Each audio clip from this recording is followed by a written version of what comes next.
when you're a child and then you're at the school ground, everybody's playing in the field. And all of a sudden, it rained. What would happen? They ran. And all my peers and my classmates, they just ran to the classroom. So I ran and ran. But by the time I get to the classroom or the building, I was the only one who was soaked wet. I was not able to run fast enough and then did not get to the building. And then when I saw myself and then other students, difference between them and me, they can run, I cannot run. I cannot go fast. This difference, nobody can deny. And I knew.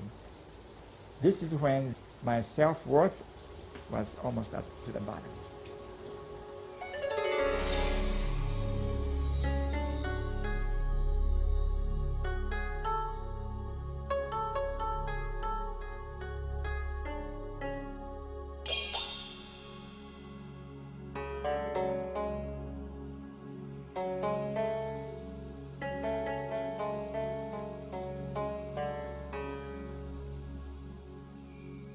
In 1952, polio was one of the most dreaded diseases in the world.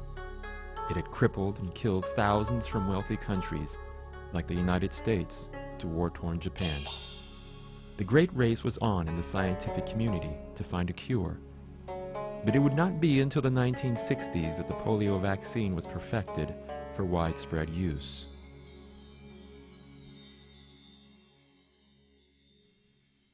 For Yoshinobu Namahira and thousands of others, however, the vaccine was too late. Born on distant Yonaguni Island in Japan, there was no nearby hospital for his mother, Shizu Yonaha, to go to. Only thing she knew was massage the arm, massage the legs, massage the back, with the hope that someday he will walk. And that's all she did. Miraculously, as the time went by, soon I started learning how to crawl, and then soon holding the canes and bamboos, and then learn how to walk. And from that point, and then started using the crutches. So it itself is a miracle. The reason why I was so impressed, my mother thought this boy is not going to make it. Yeah. And then in 1952, when the world economy was very bad, and then it was after the war, nobody had the money. So they don't care whether you die or live, because everybody tried to survive. In that circumstance, my mother thought, oh, this boy is not going to make it. Shizu Yonaha had seen hard times before. Her second child had suffered malnutrition, and the first child had died from it during the war. Now, Yoshinobu, her fourth child, was deathly ill with polio. But it was about to get even worse. Her husband left her and never came back. My father, when we were very, very small, deserted us. And in Japanese culture, when you have no father, that means that there's no father figure, it's a disgrace because you're outcast of the society. And it's very hard to survive. So my mother, in that context, she said, well, I don't have a husband, I don't have money, I don't have a job, and then you have 3 children with a hungry mouth. So she said, well, the easiest thing is all of us go to the beach, not for the swim, but for the suicide. So she was taking the children, both hands, and the child with at the back, and going through the East Sea Ocean. And while she was walking to commit a suicide as a family, she saw something very interesting. She was walking and then watching the children's eye, but the children has no idea of what she was thinking of. So when she realized that her children has no idea. So she felt it's not fair. So she turned around, instead of going all the way to the ocean for the mass suicide, she turned around, go back to the parent, and said to make a deal. With no husband and a family to feed, Shizu Yunaha knew she would have to have a reliable job to be able to provide for their needs. In order to get a job, she would have to go back to school. She asked her parents if they would be willing to take care of her 3 children and help send her to school. They agreed. There was only one question. This is one of the very hard decisions for my mother. I said, question is, what would happen to the boy while you're gone? If something happened and if this boy died, is it my fault or is it your fault? And then and the deal is this: if I'm here, if the boy is going to live, this boy is going to live. If I'm not here, if this boy is going to die, is going to die. Point is, whether I die or live, it's not your problem. This difficult decision would help save her family and provide a strong influence in her children's future professional careers. With a heavy heart, Shizu Yunaha left immediately for Okinawa to study nursing. She knew that her 2 children would be safe with her parents, but what about her youngest? Would he make it? Back in the old days, people do not send you email. Telegram means death. Who's going to just call and say hello and send you a telegram? It's too expensive. Telegram means death.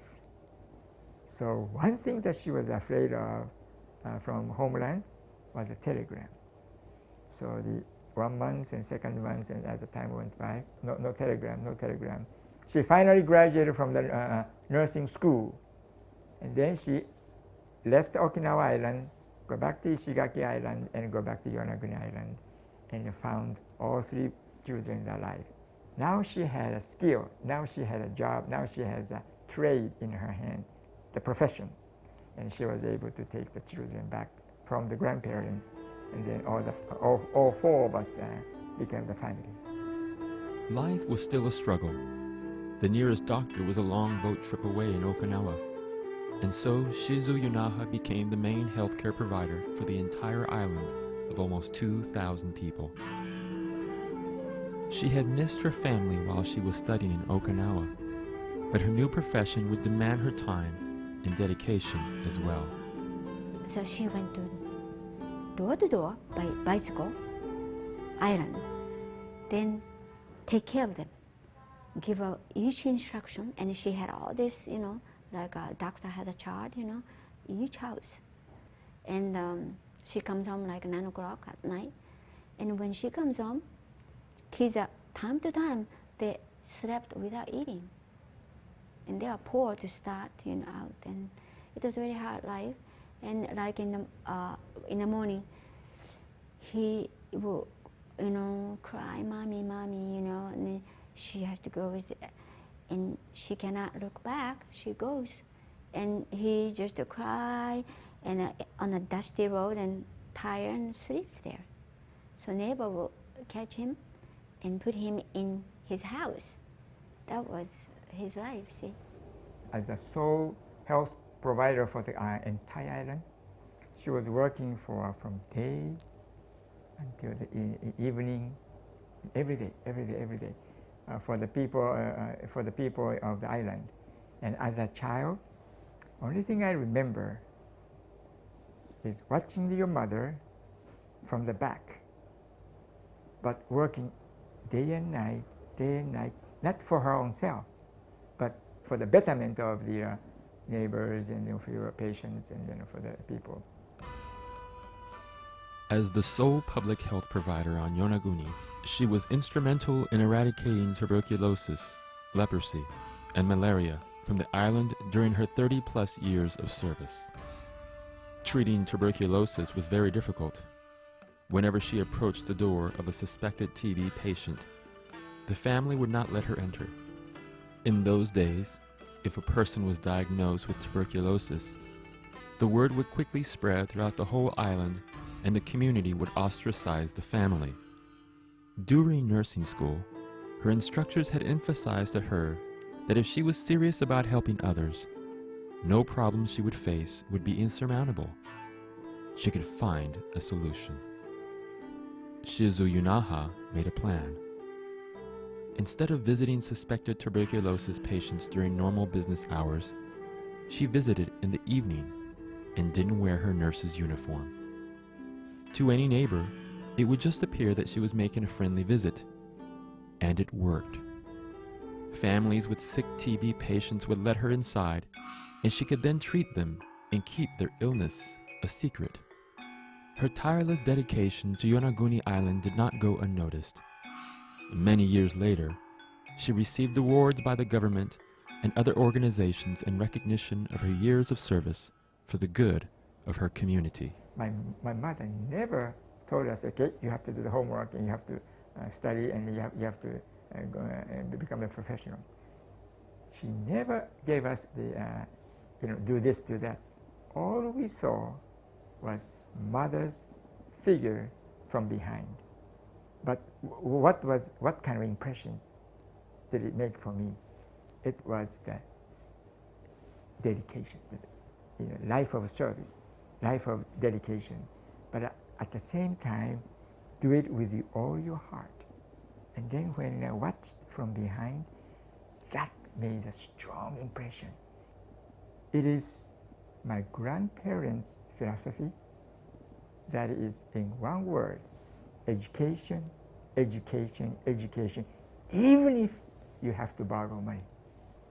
That principle was ingrained and translated into my mother, and that also I passed on to us.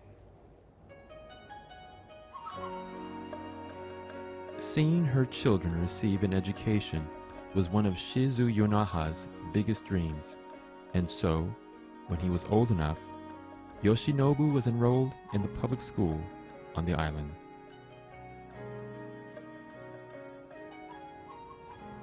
I went the regular public school. There was no special school for the handicapped children at that time because the country was very poor. And one of the instances that I can relate to you, because I walk with limp, and then I go to the bathroom and then try to urinate. Because for me, balance is the most important. If I lose balance, I fall very quickly. Because I knew it. So while you're standing and very carefully maintaining a balance and then take care of the personal need at the bathroom, and then this is one of the students who will come behind you very in secret and then just push your knees forward, and what will happen? I lose my balance and then fall. And then what happened was they will laugh at you and then they ran. They ran. I remember, and then when they get close and then they forget that I was thinking, and then I grabbed their belt. I never grabbed their pants, because what would happen? They can run away. And once they become exhausted, this is my time. I bring my fellow students toward me, and then I punch them. Being accepted by your peers is one of the most important things for a child in elementary school, and Yoshinobu had the odds stacked against him. Anything he achieved came through much effort, sweat, and often tears.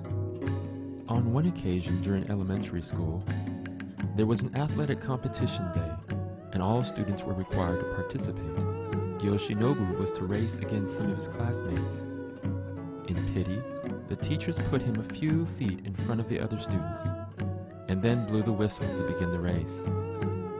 Yoshinobu tried to run, but realized he wasn't going to be fast enough on his feet. So he ran the rest of the race in a handstand and finished in 3rd place. My mother thought I would never get any prize, and teacher didn't think that I was going to do good enough. But when I got the 3rd prize, so they put the first person on the 1st place and 2nd, and then I was standing on the 3rd place, and the teacher gave me a prize. It was a pencil, but to me, even the pencil, it was priceless. because it was the gift. It was a gift. Yeah. And then when my mother was watching the scene from the audience, and she ran from the audience and said, "My boy got the prize. My boy got the prize." And it was for her. It's a big surprise. Nobody thought this polio boy is going to get the prize, but I was given the pencil. One of Yoshinobu's life-defining experiences occurred when he was 13 years old. A circuit of doctors from mainland Okinawa, traveling to the rustic islands to provide health care, stopped on Yonaguni. They made it known that they wanted to examine all handicapped children on the island. When Shizu Yunaha heard this, she brought her son to them. The doctors noticed that his right leg was completely inverted due to the polio, and they told her that they could correct that with surgery. Arrangements were soon made to admit Yoshinobu to the hospital for the handicapped children in Okinawa. When you're in a small island, and then you are working with the peers and then your fellow students, and everybody can run and you cannot run, and then nobody thinks you're good either. Nobody thinks you're smart. And then at that point, my self was going down, down, down, down. And then I thought I was no good. When I went from Yonaguni Island to the mainland Okinawa to be admitted for the hospital for Okinawa Hospital for Handicapped Children, this is when my life changed. When I saw the children with the cerebral palsy cannot walk, cannot talk, and then when I saw the children walking on the hallway hanging on the rail, and those children with completely wheelchair bound, and also the children that are walking with the brace, with a lot of noises, I would never imagine that this is a reality. I thought I was the worst case of the poliomyelitis in the entire world, because I was born and I never left a small island. So I thought I was the worst. All of a sudden, when I saw the other side of the world, not only I was ashamed, thinking that I was the worst case of the poliomyelitis, and then number two, I was very much humbled by the scene. The very night, the first night, I went back to my bed and I wept. And this is when I made one commitment. If I ever become a doctor, I want to be the doctor and I want to help. Yeah. And then this is the first time that there is a desire that I want to do something for somebody. That desire only intensified throughout the next few months of Yoshinobu's stay in the children's hospital. Days in bed were spent thinking of what parts of his body were still usable and how to put them to the best use. He now realized that he had so much more than others. He remembered a story his teacher had read to the class in 6th grade about a girl named Anne Frank who lived in hiding because she was a Jew. It had made him cry. Here was a girl shut up in hiding, not knowing if her life would end the next day, but yet she lived with earnestness and perseverance, studying hard in a dark hiding place. Yoshinobu realized that he didn't have to hide. He could go outside, play, even sing at the top of his lungs. What was preventing him from developing his mind and putting it to work?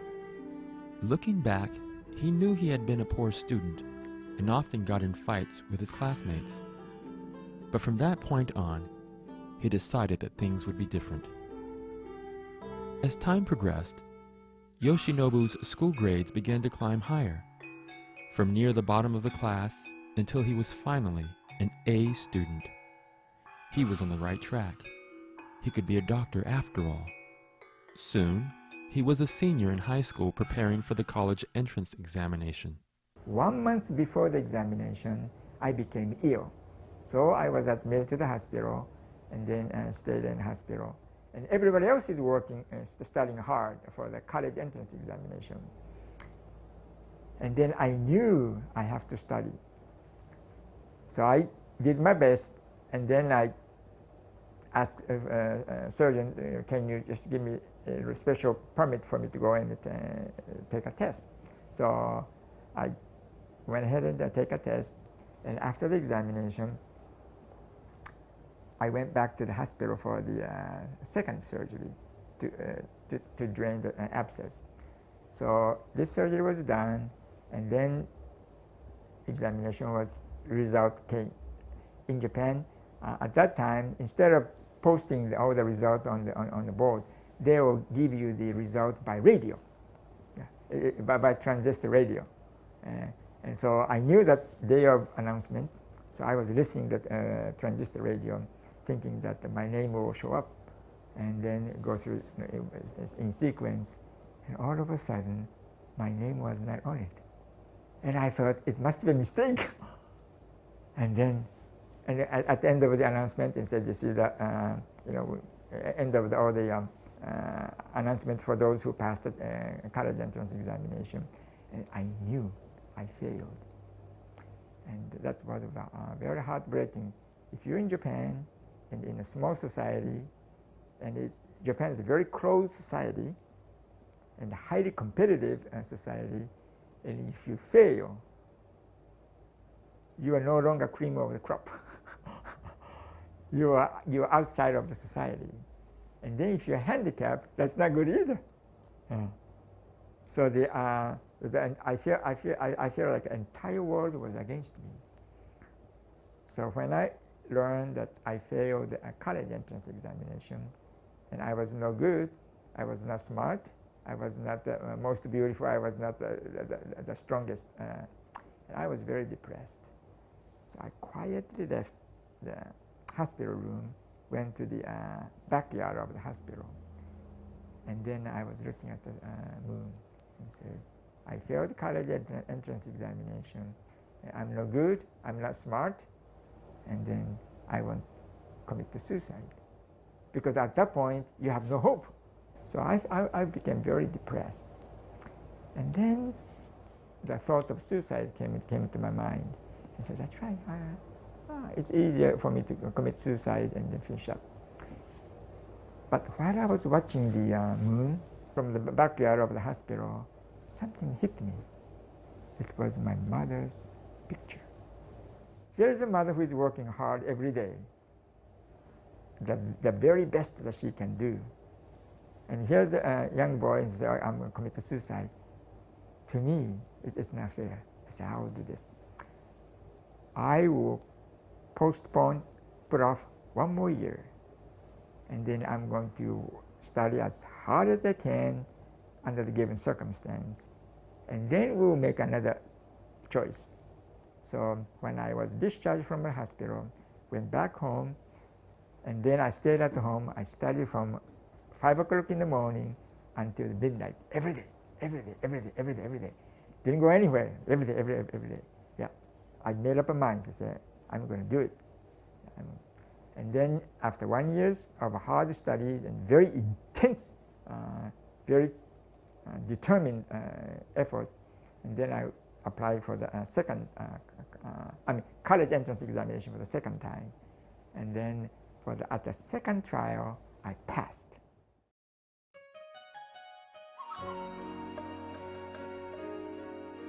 Yoshinobu decided to study English at the University of Ryukyus because it was his favorite subject in high school, and he had decided medicine was beyond his ability after failing the college entrance examination the first time. College was less stressful than the past year of studying for the exam, so Yoshinobu spent more time making friends. So I became acquainted with the one female student who was a music major, and then I felt, well, if you like the music, and you must have a good heart. So I said, okay. So I made a friend with this particular individual, and we became very close friends. And the interesting thing is she had a brother who had handicap. So I became very familiar with their families. So in my mind, it was selfish motivation. I thought, okay, so this is a lady who is going to stay with me and then for the rest of my life. And so I was very simple-minded. And as the time went by, about after 6 months of courtships, and then all of a sudden, I noticed something different. She had a group of friends coming on the road, and I was walking, and she was very, very ashamed of introducing me as a boyfriend. So I felt something is not right. I thought she was my girlfriend, and then she didn't act right in public. So I said, that sounds funny for me. So after this event took place, I asked her a very important question and said, what was the rationale behind that you were acting very funny? So she was very, very reluctant to talk about this event. I was very persistent, so I keep asking and say, so what was the reason that, see, because I was walking and you're walking and your group of friends came, and then finally, because of my persistent repeated question, she finally told her thought and said, the reason why I did not introduce you as my boyfriend is because you have a polio. To me, it was like a earth-shaking. You feel like at the bottom of the floor is just dropped, and you're going down, you're going sinking down. I said, all right. When I heard this word polio, I knew that, I knew better than anybody else that I had a victim of the polio. I mean, you don't have to tell me that I walk funny. I knew. But when someone tells you that you're no good because of the polio, what does it do to me? It's not good. It's not good. All of a sudden, my high hope went into the brokenheartedness. Already struggling with his self-worth because of his handicap and the recent failure at his first attempt at the college entrance exam, Yoshinobu became very depressed. He was wary of people's help, fearing that sooner or later they would betray him. And one day, I was coming down from the school, and then it was 1972. There was a poster on a telephone pole, and then this, do you know what it says? This poster, it said, human limitations, date, time, and place, and all the detail. And I said, just a moment. Limitations, first of all, the limitations caught my attention. And the human, that's right, we are human beings, and limitations. And then all of a sudden, I said, you're right. Everybody has the limitations. I do have limitations. I have a physical limitation, poliomyelitis. I have an intellectual limitation because I did not pass the college entrance examination for the first time. And then third, spiritual limitation because I cannot trust you because of the distrust, because of the brokenheartedness, distrust. When I knew that I was surrounded by the three human limitations, the word limitation really caught my attention. And I said, all right, I want to go for the first meeting. So Yoshinobu took the bus to the first meeting. After the meeting was over, he turned in a sheet of paper he had been given with a question for the speaker. The Bible says that God is love. Does God really love me, in spite of my permanent physical handicap, without discrimination? Because Yoshinobu wanted to know what the speaker would say, he came back the next day for the second meeting. Just before the speaker began his scheduled lecture, he took a few minutes to explain to the audience the very question Yoshinobu had turned in the previous night. He explained it like this. God's love is extended to anyone without any trace or hint of discrimination, irrespective of physical handicap. Human sufferings, trials, afflictions, and physical handicaps in life have a purpose. That is to reveal the glory of God, the works of God, through these experiences in life. And then I was beginning to, my heart was softened as the days went by. And then I was listening and said, yeah, that's right. If this God's love is true, if this is true, I want to believe it. And then when I beginning to see this concept, God's love which doesn't change, but the human love which is easy to change, is subject to the change. When I see this contrast, I say, wow, God's love is eternal, is changeless. But human love is very fragile. One day it's good, the next day it's not good. It's fragile. When I saw this contrast between the two, I said, I want this one. I want something firm, something very solid. And that's when I made a decision to be baptized.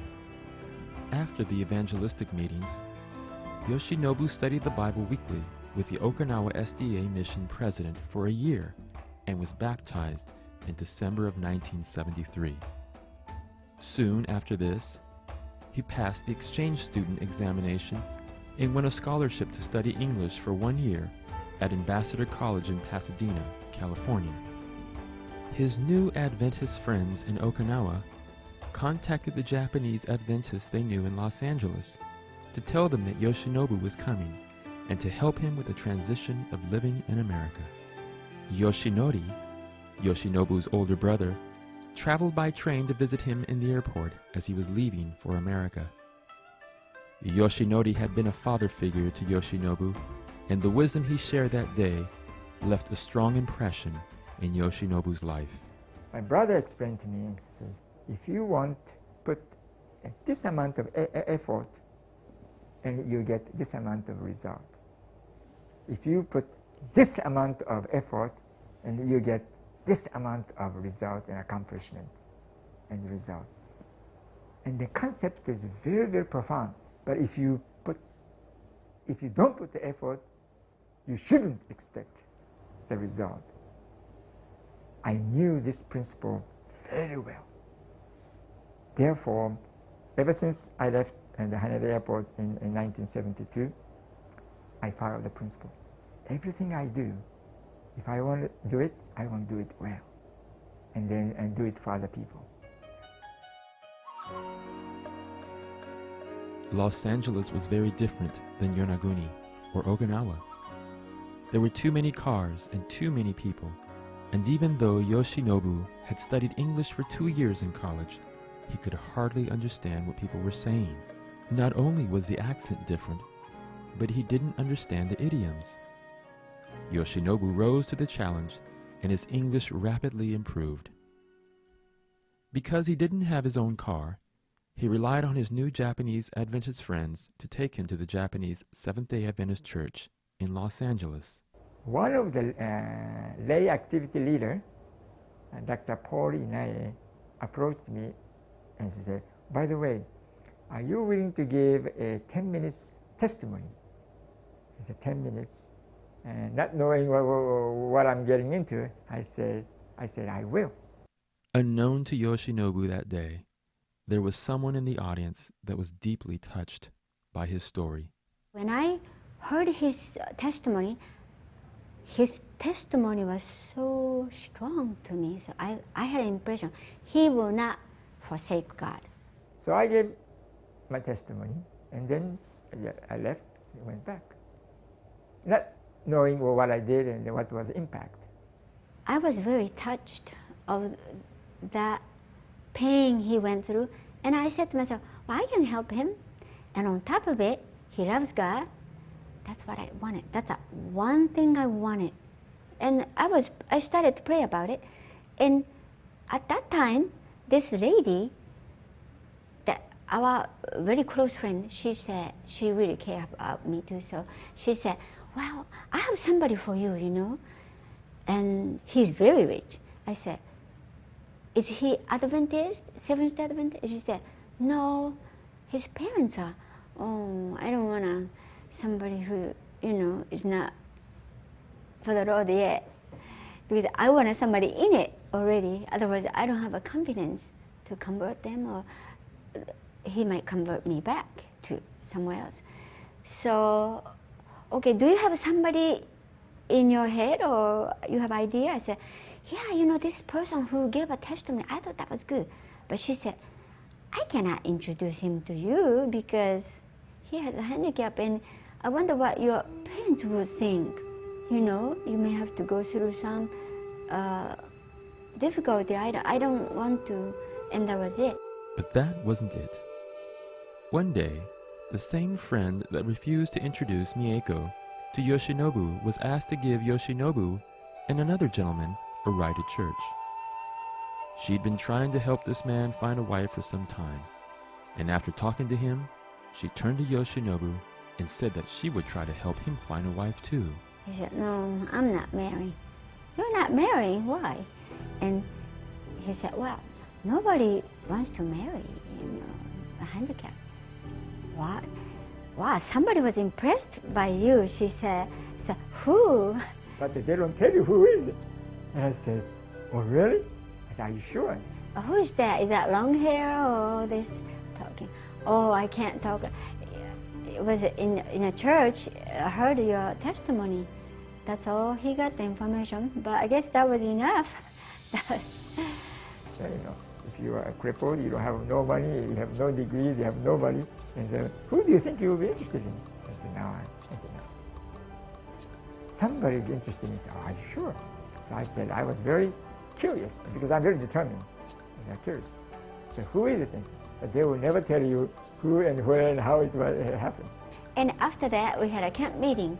And in camp meeting, we happened to sit together. He was here, I was here, and there was another lady on the other side of my husband. They went to same school, different times. She was a little bit older. So they were really talking happily. And the pen fell out of my pocket to the ground. And I said, all right. And just before I was going to reach the pen, there was a lady sitting in the chair. And she went forward to the ground, picked up the pen, and gave it to me. So I thank you. So I sat beside the chair, and we exchanged a conversation. And he turned, which church are you from? So I told him, oh, he said, did you hear my testimony? He asked me. So I did. And were you impressed? Yeah, I was. Oh, okay, he said. Then he went home. I was thanking for her nice act of kindness. But next breath, I asked the most stupid question. You know what was the most stupid question? By the way, he said, were you at the Los Angeles Japanese church? And I said, yes. And said, I gave this testimony, and then I asked most stupid question, were you impressed? And she said, yes. That's all I asked. From that point, I said, yeah, this is the lady that this must be the one. So after 1 week later, I proposed. I really forgot how many days, but I really believe it was within a week, I guess, a few days. Then he wrote me a letter. Well, he wants to marry me, I guess. So I said, that's fine. I know him. He will not throw God out. That's how it started. When I went through the experience of brokenheartedness and then going through the evangelistic meeting of human limitations, when I went through that series of meetings, I knew something. I learned something very profound. That is, there's a dichotomy between the human love and God's love.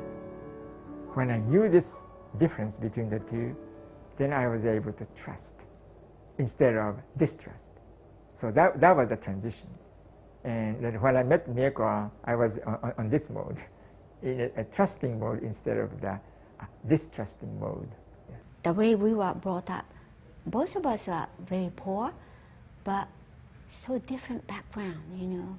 See, they were not Christians, and their body was a little different. He had to make it, you know, because he has a handicap. You have to make it, you know. His mother would say, I may die. He's going to take care of you. You have to make it. Then he had to do everything to make it. He was so focused to make it, you know. And I didn't know what does it mean. But she would soon discover.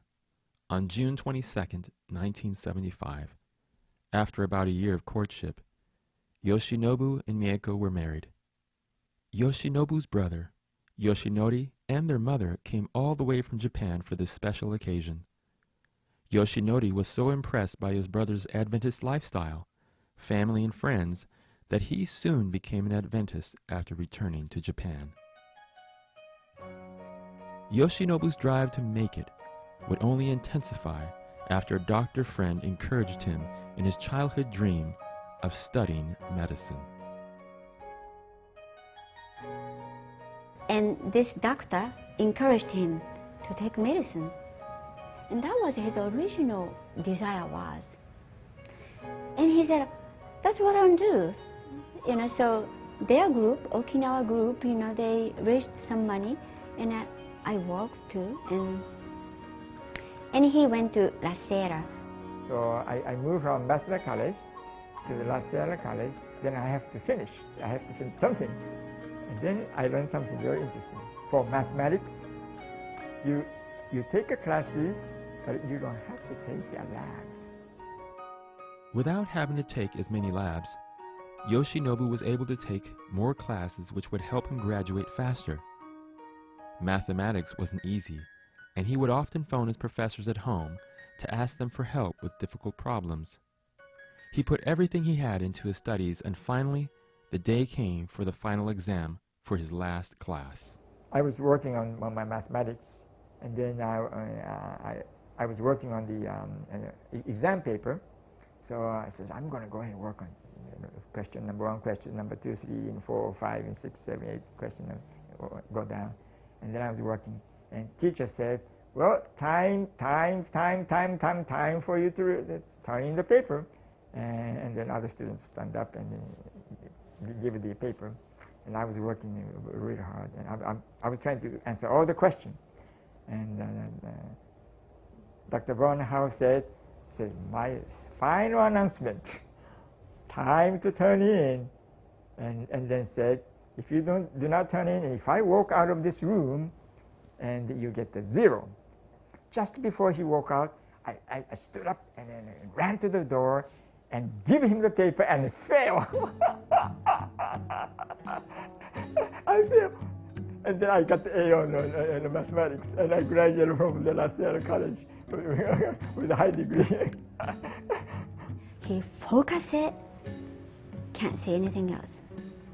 He will get it, you know. Strives. I said, if I studied that hard, I could do better too. So to me, it's a blessing, because I cannot do what I do without her help. That's number 1. Number 2, she always supports me what I do. That support was vital after Yoshinobu graduated from La Sierra College and was accepted to the Loma Linda School of Medicine. He was really doing well, straight A in college, but medical school, everybody is so smart and go fast. Once I get into medical school, everybody's smart, and all your classmates is very smart. So you're competing with the smart people already, and then you have to survive. So he had a hard time. You know the amount he has to do. And what I could see, his face was just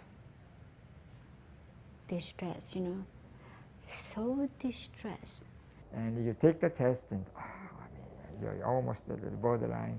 And you take another test, you're on the borderline. You're almost thinking, pass or fail, pass or fail, pass or fail. So you're always nervous. So I just wanted to lighten up. So I thought about this,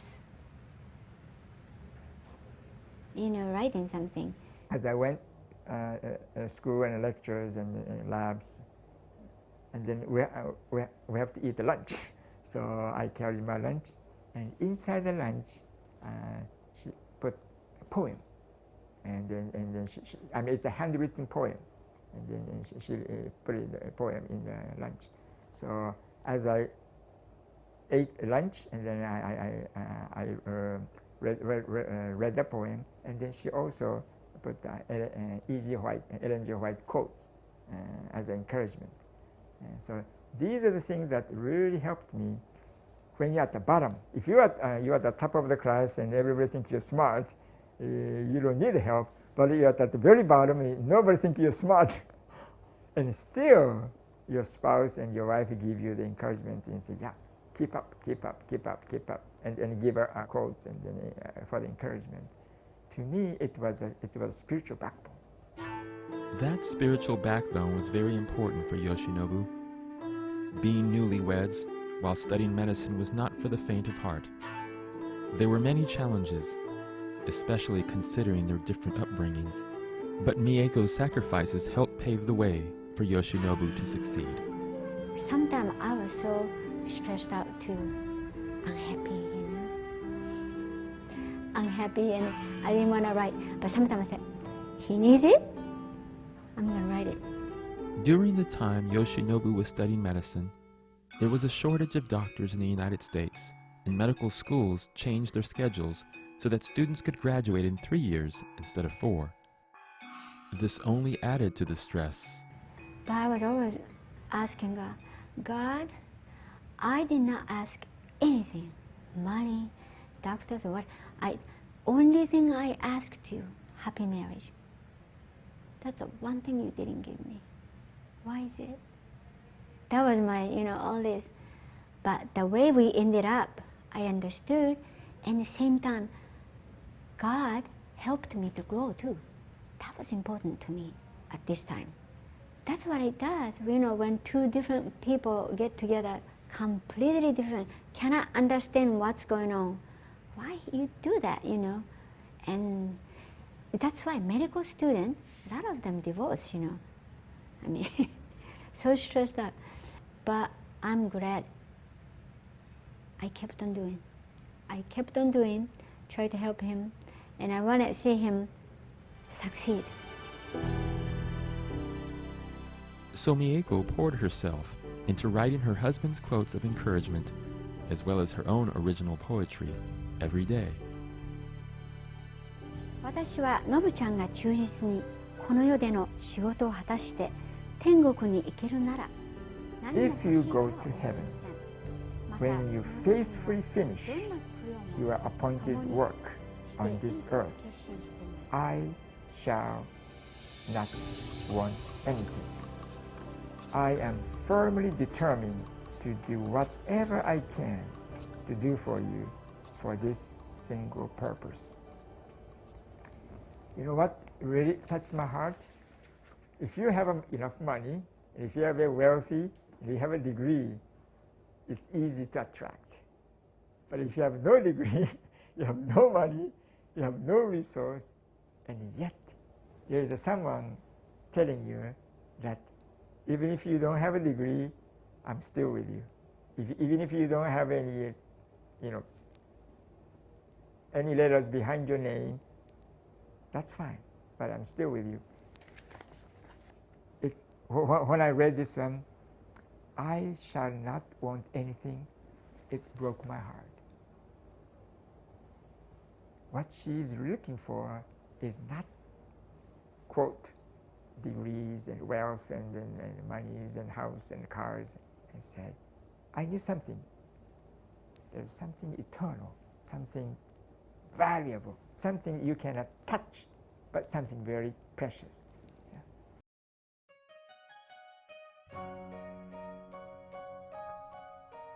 As a medical student, always hanging precariously in the balance between passing and failing, Yoshinobu took courage not only from his wife, but also from the Bible. One of his favorite verses was Exodus 14:13-14. Do not be afraid. Stand firm, and you will see the deliverance the Lord will bring you today. The Egyptians you see today, you will never see again. The Lord will fight for you. You need only to be still. For Yoshinobu, who was used to doing 110% on anything he tried, being still was a challenge. He was put to the test one Friday evening while they were reading testimonies for the church from Ellen White together. They read how the Sabbath should be kept, and how Friday was a day given to prepare for the Sabbath, and ways in which they should do that. When Miyako read this counsel, and when I read the counsel, I said, Miyako, we're not doing this right. And she said, that's right. Next question is, why don't we put it into practice? And say, well, because I have to study and I have to pass the test and then I have to do this. I said, no, preparation is the preparation day. Sabbath is the Sabbath. So I said, all right, let's do it. Not knowing whether I pass a test or not. So we made a decision, we made a commitment and said, yes, preparation day, Friday is a preparation day. Sabbath is a Sabbath. And after Sabbath, then I have to study. So we made a commitment, and this is when something very significant happened. I was studying, just like everybody else, and then go out and take a test. It was a physiology test. I never forgot this instance.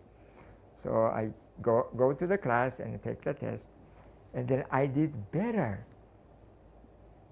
But I don't know for the reason or how it happened, but the rest of the class did so poor for this particular physiology class. So in medical school, our grade is what we call scale score. Scale score.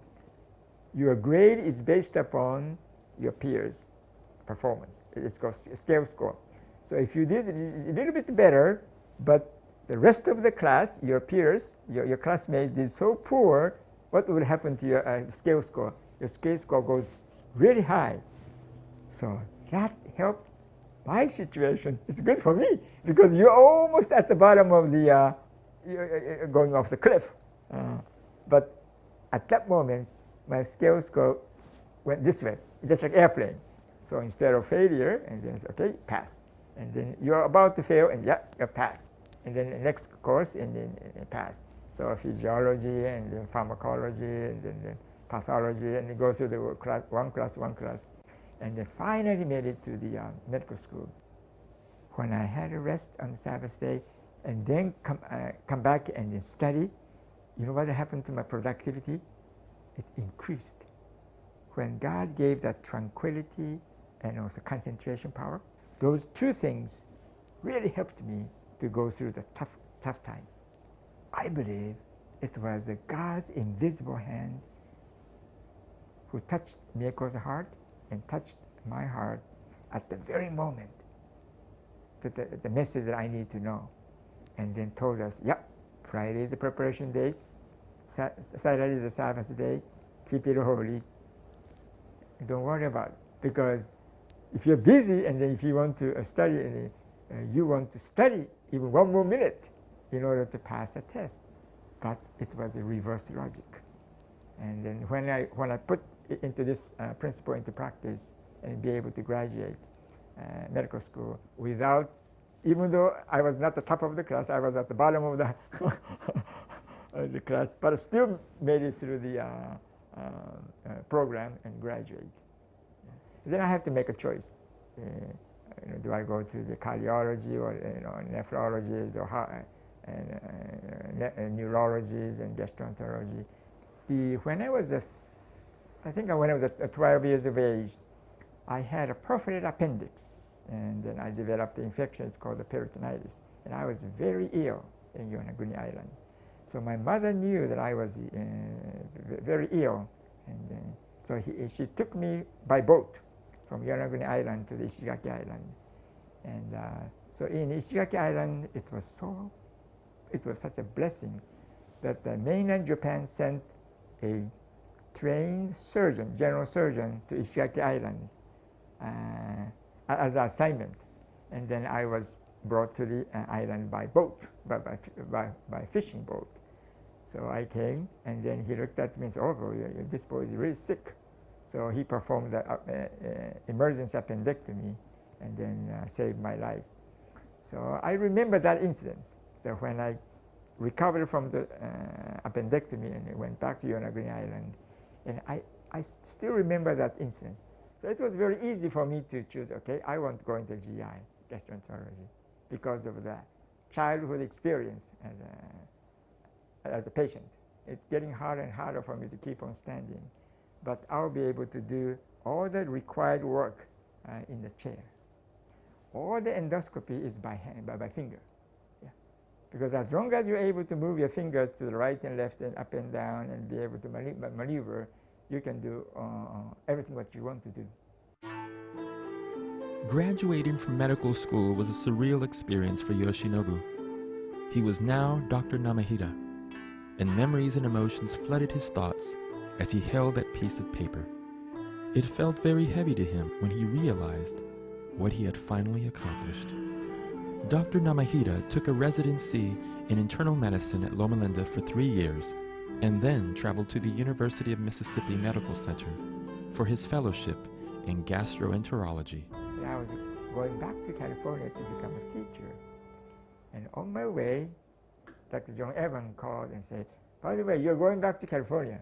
And then Vicksburg is on the I-20 on the road. So don't you want to come and talk to me? And I said, oh, sure. That sounds good to me. So we came and then stopped and talked to Dr. Evans. And then he asked me a few questions. And so, do you think you want to help me for the few months? I said, okay, few months. He said, sure, because I don't have any immediate plan. So, okay. So we stayed for 6 months. 6 months become 1 year, and 1 year become 2 years. 2 years becomes 25 years. When the Namahitas moved to Mississippi, it wasn't just Yoshinobu and Mieko that came. They brought their 2 children with them, Aogu and Motoi. During this time, the Namahitas were very poor as they relied solely on Dr. Namahita's income from the university. They moved into a small, shabby house in South Jackson that had broken windows and no locks. They didn't even have enough money to heat the house during winter. We turned off the heater, and then we put all the clothes, and the cold winter came, and all the human beings survived. But all the plants died in the house. So that was the situation. And then one day, my oldest boy came and said, Daddy? I said, oh, what's that? Daddy? And then he looked at straight in my eyes. Daddy, we have a 3-story house. And I said, 3-story? Because I feel so bad and small because I didn't have enough money to provide a big house. And my voice said, no, Daddy, we have a 3-story house. 3-story, I would think of it a big, gorgeous mansion. And say, well, the first floor is for the dog. So dog can stay there. And the second floor is for us, for you and for me and for Mami and for Motoi. So this is the second floor. And the third floor, which is the attic, that's for the rats and then mice and then also the bird. So when you look at the first floor for the dog, second floor for the human beings, and the third floor for the birds and the rats, and then he terms Namahita's 3-story house. But in reality, this is the house with the rent, no locks and no keys, and then the door was broken. You cannot even lock the door. And then, but in the eyes of children, it was a 3-story house. But for me, as a provider, as a father and of the house, I feel so bad and say, you know what? I don't have enough money to even provide for the house, but yet beauty is in the eyes of the beholder. After Dr. Namahita accepted the partnership with Dr. Evans, they were able to move into a nicer house, and he could provide for his family financially in ways he hadn't been able to before. But Dr. Namahita never forgot his desire to use his skills to help others. He never refused to see or treat a patient if they couldn't pay. It was a blessing that I was at the Okinawa Hospital for the handicapped children as a patient. and go through the surgery and then physical therapies and the training as a patient. The provider and then also patient is a two different worlds. They're not the same. My experience as a patient from the horizontal world is the very basis for me to be able to listen to the patient as a provider. I take care of the patients every day, and whether you have money, and I still take care of it. But if you don't have money, but I still take care of a patient. This is how it happened. I take care of the lady who came to me and because of stomach ache. So I said, all right, I'll take care of it. And then it was, I performed the endoscopy and made a diagnosis of stomach ulcer, and I treat her condition, and she got well. So she was very happy. 5 years later, she got into trouble and then had a stomach ache and nausea, vomiting, and abdominal pain. She remembered, so she made an appointment, made a phone call and said, Dr. Namihira, can you help me? So yes, I will. So she came back, and then I took care of her, make diagnosis, endoscopy, and then treat her condition. So she got better. This is how it happened. She came for the first time, no money, no health insurance, cannot pay you. She came back, second time, 5 years later. She did not pay for your office visit and surgery fees, but she did something very unusual. This lady went home and told her family. But not only her family, she told everyone she ran into, her hairdresser, her bank tellers, friends and strangers alike. She couldn't help sharing with everyone what Dr. Namihira had done for her. When she make a contact with the people in the publics and so forth, when these people make a phone call, these are people have money, these are people with insurance, these are people with a resource, they are able to pay in cash. All of a sudden, one after another, patients making a phone call and make an appointment because of her unsolicited, voluntary advertisement. I was very impressed. 1 plus 1 equal 2, regular mathematics. Everybody understands. But 1 plus 0, you thought you got nothing. But 1 plus 0 equals 10. Why? Because you did not get nothing from her. But because of her activity, because of her way of saying thank you, thank you, thank you, many people around her become influenced and they came. So 1 plus 1 equals 2. That's regular mathematics. But 1 plus 0 equals 10. That's God's mathematics. After one of Dr. Namihira's speaking appointments, he flew into Jackson, Mississippi on a very late flight. As he was struggling to carry his baggage while using his crutches, he heard a voice calling out his name. It was the son of a patient he had treated many years before. Here comes, I have 2 bags, walking slowly so that I don't fall in airport. And then right behind you in the airport, they'll come beside you and say, oh, look, Namihira, you look like a donkey. Let me help you. Carry the bag. Where did you park your car? Take your bags all the way to the parking lot and carry it. To me, it's a give and take principle. You never know where and how and who is going to be helped. Because you never know whom you helped, but the very one you helped is the one who is going to help you back. Dr. Namihira has made the give and take principle a central theme in his life. He and Mieko have spent their life together finding ways to give back through their family, time, energy, and resources. There's 2 things you have to decide, whether you make money and then save it, or make money and spend it. So I chose the latter. Make money but also spend it.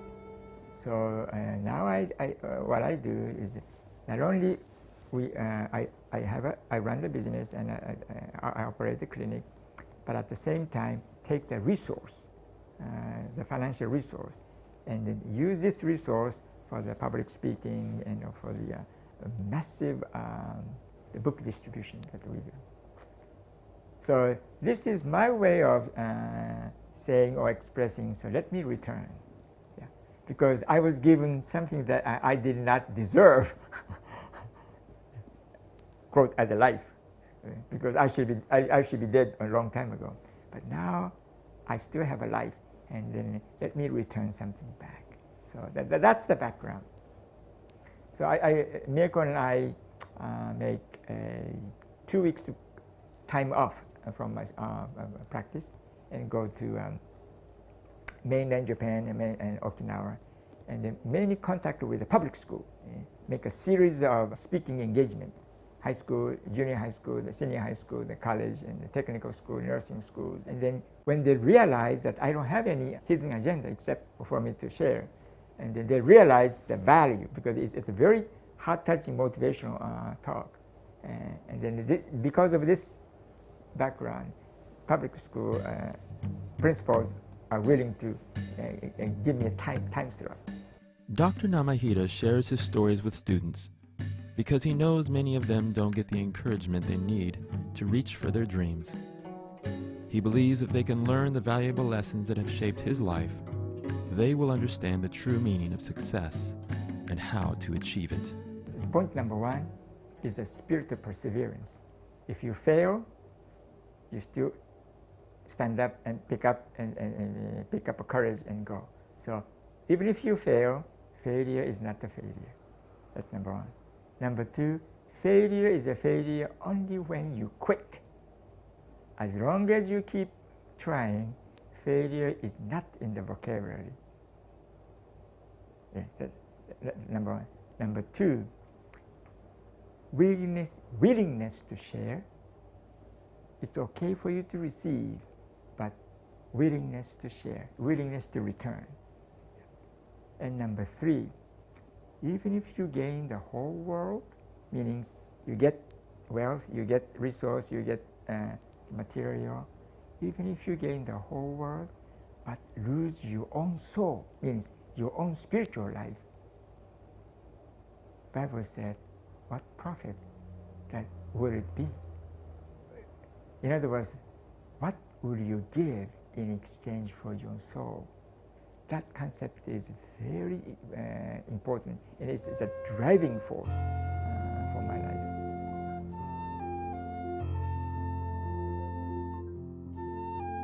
If anyone desire to come after me, let him deny himself and take up his cross and follow me. For whoever desires to save his life will lose it, and whoever loses his life for my sake will find it. For what is a man profited if he gains the whole world and loses his own soul? Or what will a man give in exchange for his soul?